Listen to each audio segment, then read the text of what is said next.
Respectfulness, the most important characteristic that our society needs at the moment, and it is a very, very lacking skill as well. According to a survey done with school children, about 80% of them said their parents were more concerned about their achievement or happiness than whether they were caring children at school. They mentioned that their parents are prouder if they get good grades in the class than if they were a caring community member at school. Teaching kids kindness and making them learn to treat other people from all races, community, background, ethnicity, everything, and you with kindness is duty of all parents.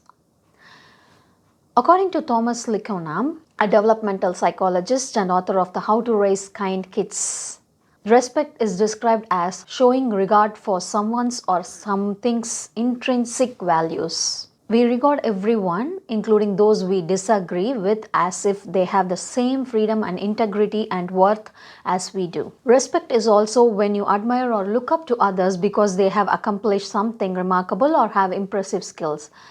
Respect may also be described as the act of paying attention or showing concern. Respect actually entitles more than actually saying yes sir or yes madam or being more obedient.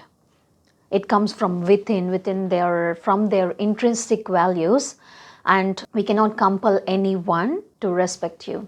Respect is something that needs to be earned, and it has to be taught to children from young age. Teaching your children to value others would guarantee that they have good relationship with their families, their peers, friends, and cultures for the rest of their lives. You can learn respect in various ways, but essentially it comes down to ensuring that the children treat people the way they wish to be treated. That's the most important thing. Some of the essential characteristics your child will acquire from practicing the trait of respectfulness. They learn to be tolerant. Your child will undoubtedly face controversies in their life, though they do not necessarily accept or appreciate what is said to have been done. Educating them with respect would mean that they do their utmost to resolve the disagreements in a constructive and positive manner. Teaching them respectfulness will enable them to communicate very effectively and express their emotions carefully. It will also increase their responsibility to taking their own mistakes and accepting them and handle them positively. And it will also let them handle the errors of other people, their friends or family or community members, like more responsibly. Children who were taught respectfulness will have open-mindedness. Teaching the children to value others means that they should get to know them before passing judgments. This behavior will serve them well in their lives and ensure that they treat others with respect. Moreover, for some youngsters, diversity is a complex term to grasp, but it is the most important thing for us to teach our children. The diversity with globalization and so many things happening around the world, like people from corners connect to each other online, or we migrate and move to another country and we face a lot of different people who have been brought up in different type of environment. Everything is different. The culture, the language, the way they dress, they speak, everything is completely different. So the children have to learn to accept the diversity without any judgment. Teaching children respect from young age means that they accept everyone and they value others for who they are. Respectfulness helps them develop courtesy. Teaching your kid good manners can be a challenging task, particularly at young age, but respect, on the other hand, is the source of good etiquette. Simply saying please and thank you will go a long way, and with repetition, these gestures can become second nature of your child.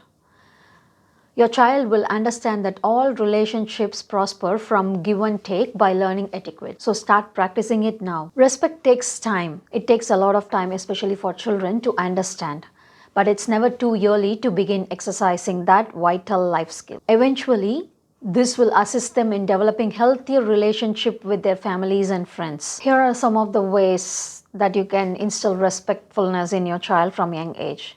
Number 1, walk the walk. The golden rule is to model good manners to our children rather than telling them to say please and thank you. Kids learn more about what you do than what you say. So take advantage of this.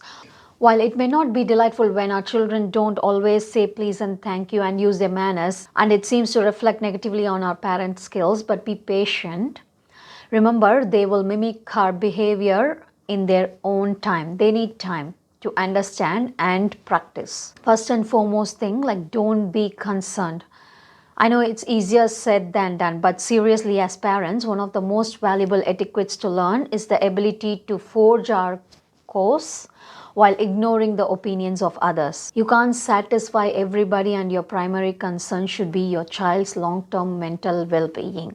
But there is a very super simple way to deal with it. When your children forget to say and they are still learning and practicing, they're just children, they're little kids, little minds have to work a lot. You can just step in and say thank you on behalf of your children. When the other person feels loud and you have shown your good etiquette in front of your child is watching like what you said and how the other person reacted to it, how they feel loud, and this will motivate them to say more often. This sets as an example for your children. So always model in front of your children. Number 2, respect your child's decision. A low stakes demand is a very good way to practice. Your child likes to wear socks and that aren't all the same color. Let him. Accept your child's preferences and fashion as a foundation for accepting the fact that this person is different from you. For example, you want to get out of the rain, but your preschooler prefers to stand outside and watch the water pour down the gutters. It is just a simple thing to go and grab an umbrella from the house and wait inside with a large towel, or just tell them like, you're so excited about the water and the rain today, but it's too far cold to be outside today, so let's go and have a shower. These specifics in your answer are less critical than the fact that it acknowledges your child's interest and their decision. Number 3, set realistic goals for your children. It's a good idea to set boundaries ahead of time. When you go out in public, think about your standards and the appropriate etiquette. For instance, if you're going to a restaurant, discuss the best etiquette for eating at a restaurant as well as the logical or natural consequences if they don't behave properly. Simply be willing to face the consequences if necessary. You have to be consistent and firm if you really want to teach your children. Set goals ahead of time and give them clear instructions and communicate them properly and make sure that they really understand what you expect out of them. And if they do an incredible job, definitely applaud and acknowledge them. Use positive words and encourage them so they know that's the appropriate behavior, so they will continue to do it on their own. Understand that the world does not revolve around them and must respect others through their act. Number 4, define strong boundaries. Setting clear boundaries and goals can help prevent behavior issues from occurring in first place. Limits also assist the child with developing healthy social conduct such as respect for others. Here are some pointers for establishing firm boundaries. Involve your child in establishing the boundaries and rules. When your kid believes that you are listening to them and they are valued, and that they should participate in the discussion, they are more likely to see you as equal and follow the agreed upon guidelines. And ensure it's clear and appropriate to their age that what kind of behavior that you expect from them. It's always a good idea to check that your kid and is able to follow your standards without any problem. Agree with your children like very well ahead of time what the repercussions will be when they don't follow the rules that is being agreed on. This applies more to a bit older children where they are able to understand and be responsible, and not necessarily for little children. And then self-reflection. The goal here is to set your child to care about their behavior and how they can change it in the future.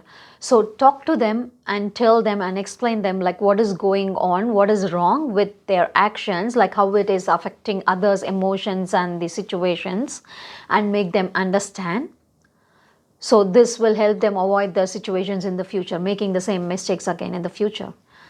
Number 5, most of the time kids see someone else or from the TV or somewhere, and that's where their actions come from.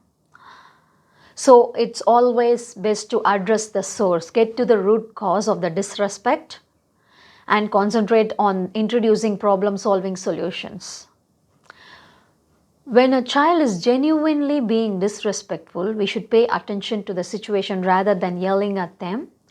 Inquire with your children, sit down to their eye level and talk to them and try to understand as to why they did something, why the misbehavior happened in that manner. Disrespectful children typically say hurtful things when they are crazy and mad. That's because someone, it could be even us, even without our knowledge, we could have hurt them. Or even if we had said something right, they totally misunderstood that and they really got mad and they started saying hurtful things. Either way, as a result, like they feel compelled to retaliate against us. It usually is not harmful, but children cannot think clearly while they are upset. They just try to strike back to defend themselves, and in this situation, they just use hurtful language to do so. In this scenario, as adults, as parents, we need to step in and help them get out of that madful situation and not just react to that situation. By identifying and narrating your child's feelings, you can help them understand where their anger is coming from and teach them with the right vocabulary to explain their emotions and feelings and provide them with problem solving solutions. Like if you feel sad next time, you can come and tell me that you feel sad and you can do this. And explain them like each different emotions and link them with proper vocabularies to express. This will really help with the little kids. When they learn their emotions and use appropriate words to express them, it makes their life and our life easier as well. When you understand more about your child's emotion, it gives you an opportunity teach them the right way of dealing with things. You can just teach them even if they feel sad or angry, they should remain calm and have a straight mind and react politely to solve the situation. So start practicing now. Respect takes time for all children to understand, but it's never too early to begin exercising this vital life skill. Every human being of whatever origin or whatever station deserves respect, no matter how they are and what they are. We must each respect others even as we respect ourselves. Let's raise respectful kids.